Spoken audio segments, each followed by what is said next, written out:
Well, I think we're in the second wave of SSR programs because it started just following Operation Restore Democracy in 1994, after 3 years of exile of the first term of the President Aristide, because it was then that the army was dismantled and the police was actually set up.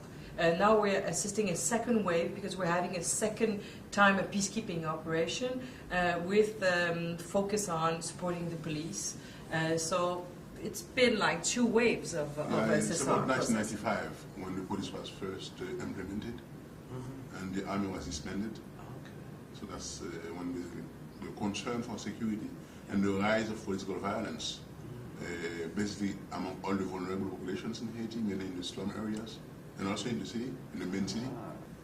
Don't forget that crime is very high in the metropolitan area as compared to Latin American regions. Like the crime is as high in terms of weight as percentage-wise, as high as Mexico City.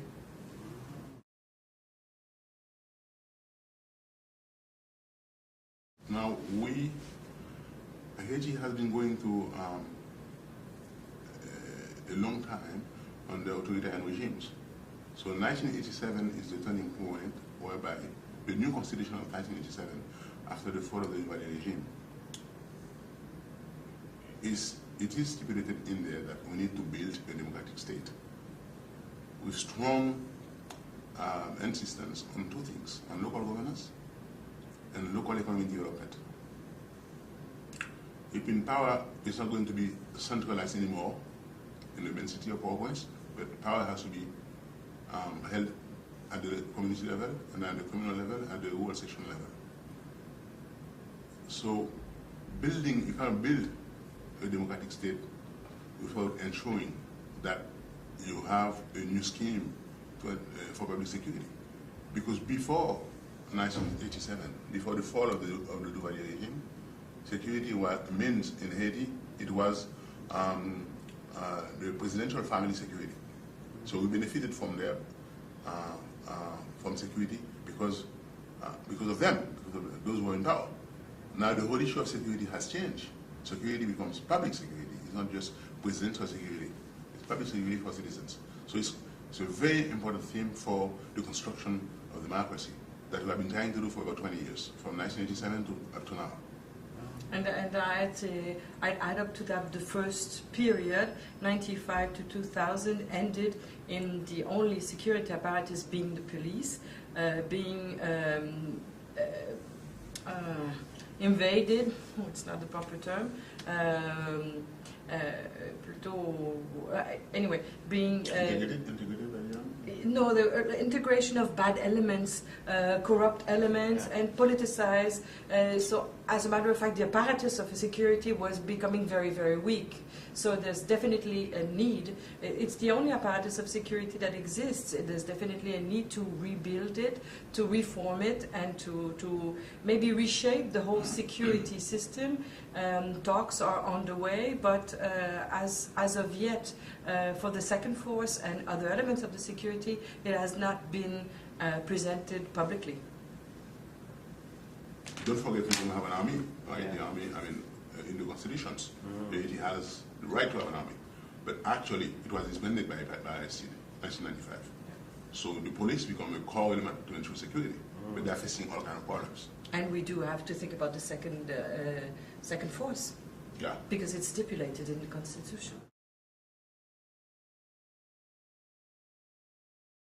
For the external actors, the motivation for SSR is a very egotistical motivation, and the champions are, of course, USAID and then the Americans, but for their own country protection and to control the flux of illegal immigrants, and drug trafficking. The Americans have been involved in that for a long, long time, but they've been involved in a very dual way. When the Operation Restore Democracy, the Marines actually entered Port-au-Prince, and the headquarters of the army was right away seized by the Marines, and they took all the papers of what had been done during the 3 years of the coup d'etat. And these papers are still in the United States. And Haiti has been requesting to gain those papers about arrest, disappearance, and everything. And it's not owned by Haiti, it's somewhere in the United States. The Americans have always played a dual role because, of course, there's a genuine will to do security sector reform, but also it's to protect their own boundaries. Reducing violence to have economic prosperity, maybe, but also it's to protect their own boundaries. They're the main investors. They actually do play the game of coordination, but it's what we hear all over the place, that they're actually pushing their own agenda and controlling their own elements within the PNH. Canadians are playing a very big role too in SSR in community violence reduction, supporting the police, refurbishing some commissariat. The French are absent. They were there in previous time, and now they're not there anymore. But they say that they might be working more in the justice system. But locally, security is a concern of everyone right now. As I told you before, it was political insecurity that we had. You are going to be in trouble if you talk bad about the government. Now, it has extended to social insecurity. So social banditry has been up, and so security is being upgraded by various levels of the Haitian society. Civil society organizations, mainly human rights organizations, women's organizations, women organizations. Everybody's concerned because everybody's facing the same threat of social banditry. And the state, of course, and the national police is highly concerned by that. And the whole idea is to create a governance structure which can deal with all these the problems of security. So what they have done is to create what they call une secrétaire d'État à la sécurité publique. And then they create a new corps which is called what, the CSPN, c'est quoi? Conseil supérieur de la police nationale. Conseil supérieur de la police nationale, which includes la sécurité d'État à la sécurité publique, I think part of the Minister of the Interior aussi, and other elements. Le DG, le directeur général de la police. And the inspector general. And the inspector general. To have a kind of civilian control over what's going on in the security sphere. But we have serious doubts about the functional aspects of that organization, CSPN.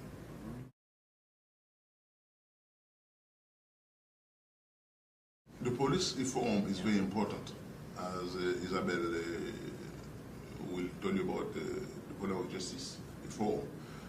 One aspect that we were concerned was the recruitment and the training that the new police force is supposed to have.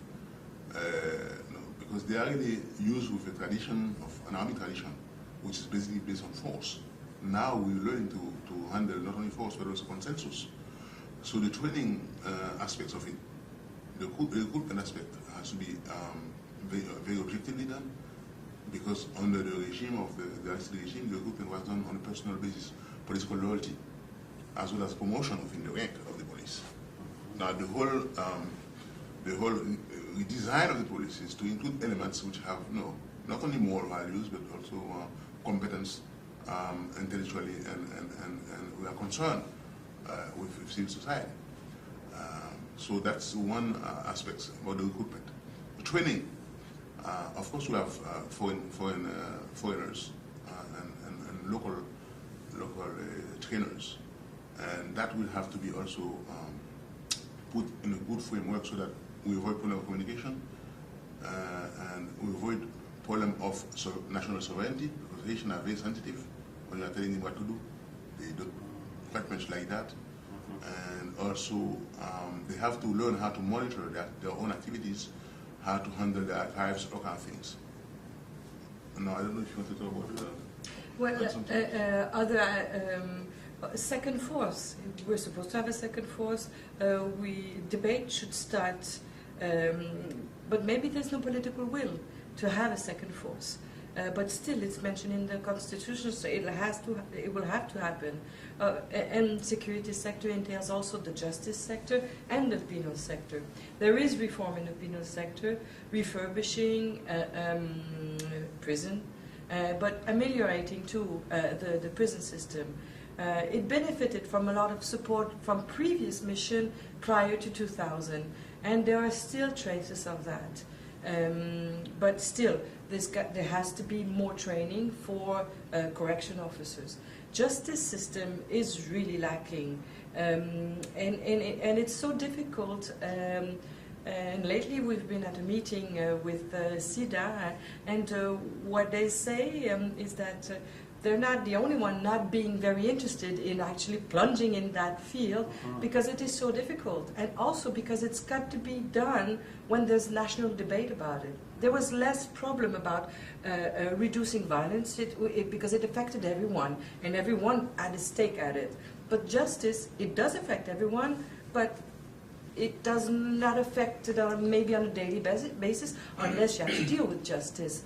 And nationally, there's no national debate on how to reform justice. What we talk about is about the corruption of all the elements of the judicial system. Yes, but then there's probably more to it. The École Supérieure de la Magistrature is actually being financed, it's going to open, and it will give some result, because it did give before. You train justice de paix, and they're better equipped to deal, and they deal better with the problems. So it will have an effect. It's a slight effect. We have got to deal about the corruption in the whole of the system. The 3 laws have passed, so they've got to be implemented. There's an argument about saying magistrature is composed of 2 elements. There are the judges and there are the commissaires du gouvernement. This is the magistrature. The judges are named by the president, and the commissaires du gouvernement are named by the prime minister. It gives way to a lot of power play within that space, influence, and a lot of the arguments of civil society is that there are no texts to actually guide new procedures linked to the new laws. But also counter-argument to that is that we don't need more texts in Haiti. We just need to apply the laws. The laws have been applied as layers, so judges or commissaires du gouvernement choose the layer they want to refer to. And this creates all sorts of dysfunction of the system. The system is not functioning.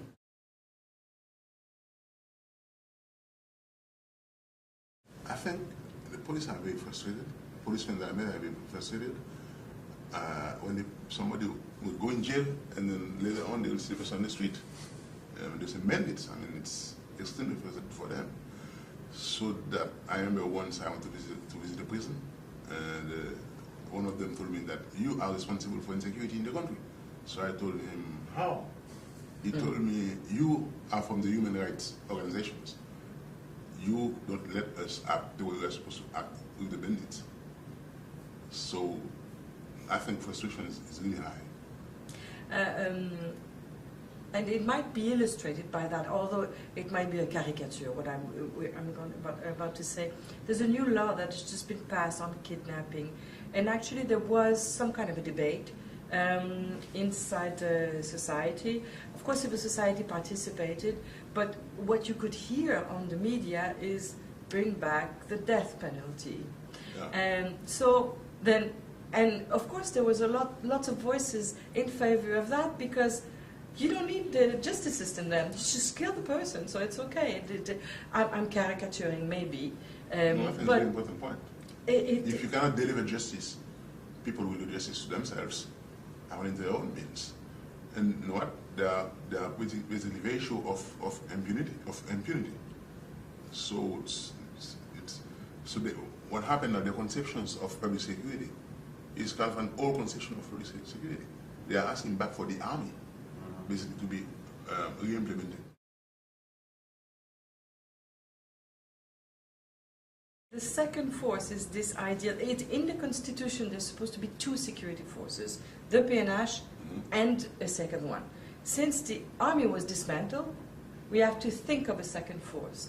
The model that was that's put forth is the gendarmerie model. But the gendarmerie model is in Africa and in France, it's quite parallel to the military model. And so is that feasible to Haiti? I don't know. I really don't know the content exactly of the recommendation that the Commission has given to... can we remember what he said to us in that interview? What did he say about the shape? Because we did an interview with the responsible of that Commission. One of the things he mentioned was that you don't know who is who. There is a lot of an amalgam of people who are variously dressed, and even like personal security. Sometimes you did them as police members, and you know that there has to be some kind of standardization measures for the uniform, standardized measures for the weapons, and that's what I remember that he mentioned. Yeah, he did not talk about exactly what the second force would be. It's true, that's what he said. For now, the PNH has got the responsibility of everything, protecting VIPs, border control, license plates, the firemen, right. What else? I mean, all of it, it's all under the PNH, and it's too much. Yeah, the question of affording a high advisor for the DG said really the way the police was being, it wasn't a reform that needed to be done, it was a restructuring. And because the policemen did not cover the country, and they had no intent on covering the country, and you can illustrate that by your example, but what it is that in the country, violence is really concentrated in Port-au-Prince. Outside of Port-au-Prince, there's self-regulation and there's a bit of a rise of vigilantes, which is not a good thing. But, or else, there's not much violence in the rest of the country, except from violence against women. Kidnapping that's the main threat for Haitian. You know, assassination, social banditry, that's the core. Like Isabel was saying, drug trafficking doesn't affect the local reality as much as it affects you guys in North America. That's a great point. Or migration towards Florida. There would seem to be no fighting between the barons of drug trafficking, and there are few, and certainly not many local consumption. So it's not really a big threat for that. But I would add that threat, kidnapping is a localized Port-au-Prince threat.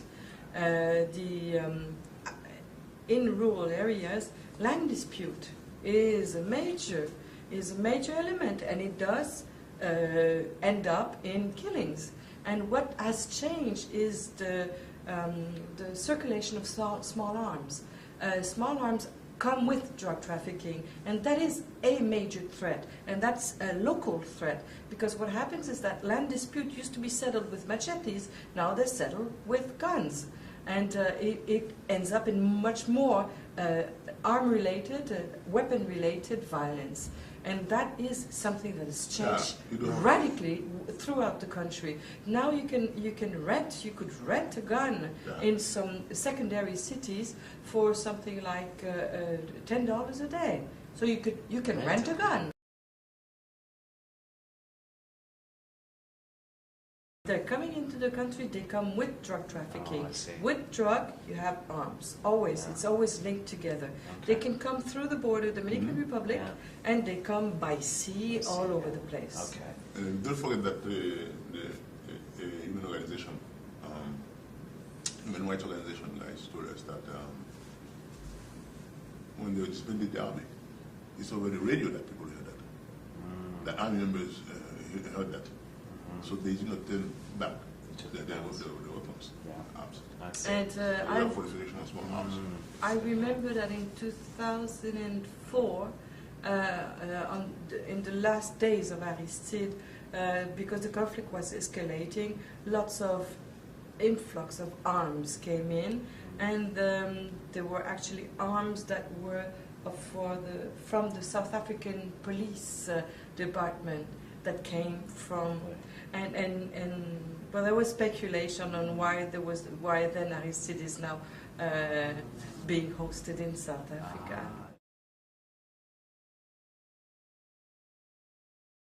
Civil society organizations, human rights organizations, they feel the need of the society. So they carry out a lot of advocacy toward police reform and therefore it. So nobody, the organized sector of the society. And the general public also is expected to have police reform and to ensure internal security. So it's internally driven, I think, and also it's with the help of the donors. I totally agree with you. It's internally driven because it's very loudly internally requested. Right. But it's not driven, it is driven at a political level because it is mentioned in the SNCRP and it is seen as a major state-driven project. It is written like that. I think there's a lot of difficulty within stakeholders at the political level on who will lead the process, and there's a lot of infighting, which sort of paralyzes the driving of it. But still, it is driven. And it is so clear, it has been so clearly requested by the majority of the population that the government cannot not see it and not do something about it. But it's certainly very strongly driven by external donors, and maybe it's the donors are sometimes preempting the agenda, the national agenda, for their own agendas, which vary from donor to donor. No, that's a new attempt within the Haitian state. They tried to produce a document. I mean, they have produced a document, which is kind of central planning document. I would call it a central planning because we had a lack of planification strategy within the state. Now, newly, I think 2 years ago, 1 year and a half ago, they produced the document, the stratégie nationale 2007. de croissance et de réduction de la pauvreté. In that document, for all sectors of activities, the state really presents the strategy for national appropriation and national implementation of its activities towards the reduction of poverty and reduction of security in all fields. And this is a very important start. But as Isabel was saying, she has used doubt about it. Now that makes me think about something that Vinkins in 1994, New York City mayors say the Haitians, they open doors, and then they don't do much about it after that. Once the doors are open, other people can benefit, but they themselves don't do much for themselves. Yeah. But the document, stratégie de croissance, réduction de la pauvreté, states security, sector reform, justice, and the PNH, and has a very interesting element of forums and more public debate about it. There's an actual reform plan that was codified in 2006 and adopted by Haiti after the election of government. It does exist. There is a strategy. How is that strategy unfolding? Well, there are elements of reforms. There are visible elements of reforms. There is visible elements of professionalization of the police. There is much more respect of the hierarchy, and hierarchy in the sense that people don't get promoted from agent 2 to commissaire divisionnaire. There is a respect now of how the rank have to be respected. So we can't say it's not happening. It is happening, and it has probably very much so contributed to the reduction of violence. But I have serious doubt on it has not disbanded criminal gangs, and it has not explained to us, the public, actually what is kidnapping. I mean, it is not so complicated. Why can we not have explanations about that? Well, but then again, do I have high expectation? Because in Montreal, this summer, there was this young kid who was murdered by the police in a park, and the Commission, now we're 5 months later, the Commission published its report just last week, 4 or 5 months after the fact. So, and that's in a functioning police force. So, do we have too high expectation for the police force? Because I think they are more professional. They are certainly more present, and they do discourage a certain level of banditry. Yeah, there have been some gains in security in Haiti, and they do restore. I don't know how long. I don't know whether it's doable, but there have been some gains. I mean, if you go to Cité Soleil, which is the main slum area in Haiti, I mean, maybe the most dangerous. No, I mean, the minister is there and national police is there, right? And now you can go in there and work. You can go in there and do research. I mean, 2 years ago it was not, you could not even imagine that. One of the things that we did not talk about, and it is a major security threat, is corruption. Corruption is a major security threat because it means that all along the line, people can be corrupted to not be doing what they need to be doing, their jobs.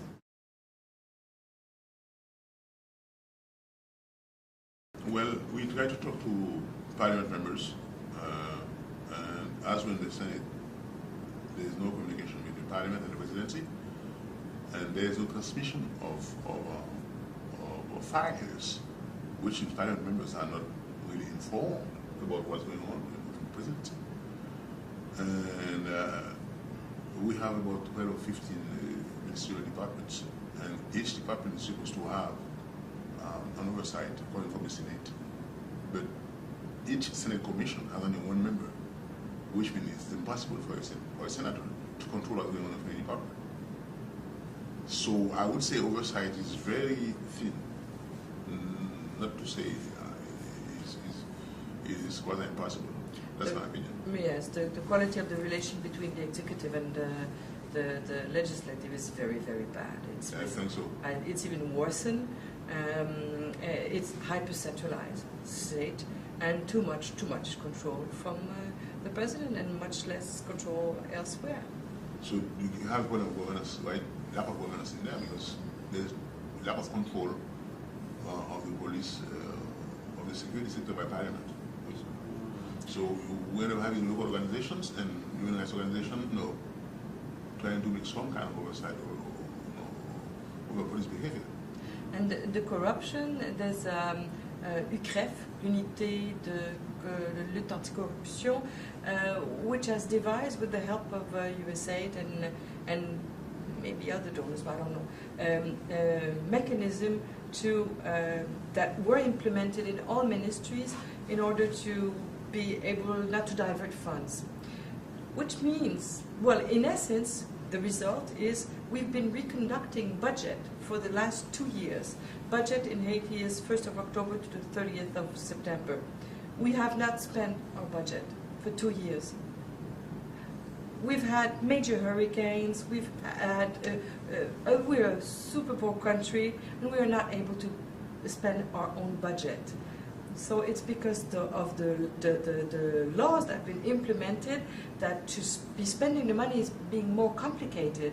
Functioning, salaries, food or gas is easily spent, but investment money is not easily spent because it needs public appel d'offres public. It's much more complicated now because of the new rules. So these parts are not being spent.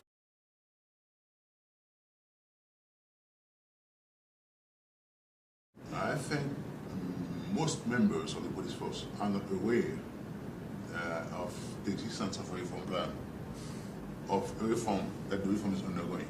And you talk to them, they don't know about it. That's one problem. And of course, spoilers have great means. The spoilers are the drug traffickers, and they have great means. The spoilers are the elite bourgeoisie who do benefit from a lack of rule and regulation in their own country because that's how they do business. And they don't want to change the way they do business. the majority of them don't want to change the way they do business.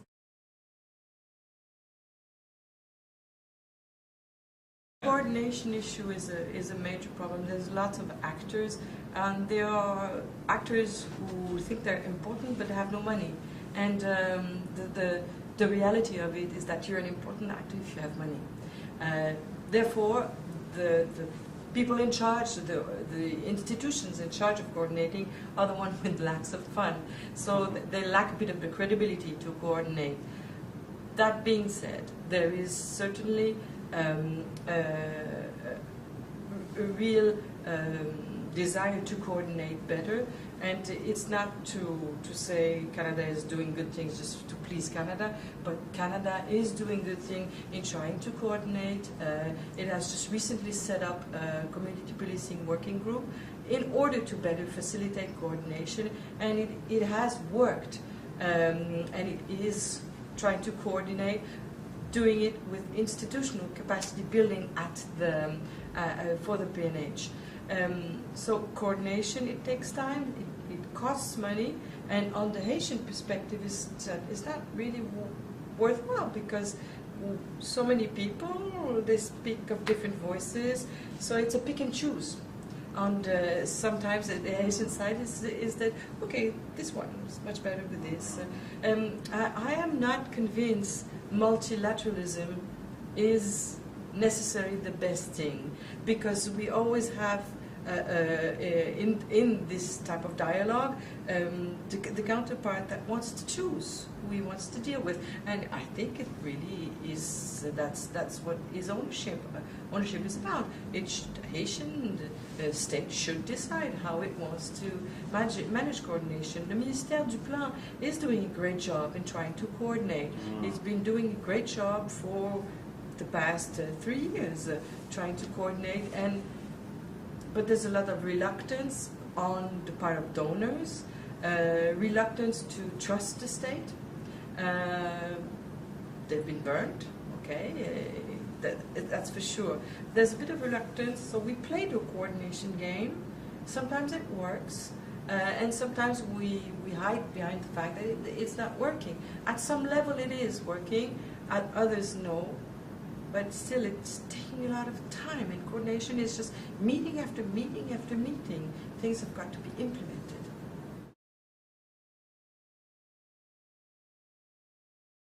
Well, I see,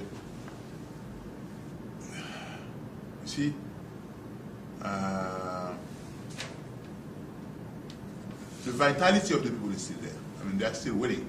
We have maybe a crisis of leadership. And Haiti is always poor. Maybe in Latin America or in the Caribbean, you go to Haitian streets. Of course, you see beggars, but you don't have the impression that people are pessimistic about the future. Which means the social capital is pretty high if you take it at this level. If you take it as whether you believe or whether you feel secure, if your neighbors, whether you trust your neighbors, social capital is very low. So it depends on how you want to look at it. If you look at the optimism of the Asian people, they can give a boost to security issues. And if you have the proper leadership, we can go somewhere. So I kind of hope as a Haitian that something's going to come out. I'm a bit pessimistic. I think on the part of donors, we are not daring enough to go into new ideas. I am very optimistic about Haiti is a country that rejuvenates itself. Things grow, and there's such a thriving development. Every Asian is an entrepreneur by himself, and they trust, they believe, they trust their capacity to do something. I think we are not being very daring as donors. We do not trust what we understand. When we say that, no, we want to go in what has been defined before. We coordinate too much in the sense, okay, let's do what USA did, Canadian aid, let's all do the same thing. But sometimes we take too much time in acknowledging our mistakes. SSR is not going to be going anywhere until we tackle justice sector reform.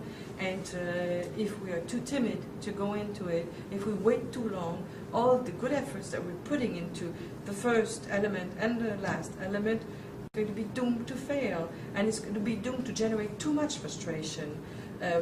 I've yet to be hearing clearly, other than mystical explanation of what is criminality in Haiti. Please give me an explanation. It was explained, criminal rings are explained in Canada, and it's not so difficult. Why can't we do that? Why do we not want to do that in Haiti? I keep asking myself, why? This is not so obscure. We can trace links. We can talk about it. And of course, if locally it's difficult for us to be doing that because it's life-threatening experience, then we can ask outside actors to do it. And that's why is MINUSTAH not doing it? That's what they should be doing. I remember speaking to someone who was actually in charge of vetting in one of the police mission in 1998. And he told me that after vetting, he had to leave the country. But, okay, but that's an international worker, that's his job. So he left the country, and he's perfectly happy where he's living now. What I mean is that when I was working at MINUSTAH, I understood that it was my work, that I need to be doing that. I'll be protected by my organization, and if I have to be extracted from the country, I'll go. But we have to stop being too gentle about it, and we have to start thinking it's such a complicated and obscure thing. Let's unmask a few things.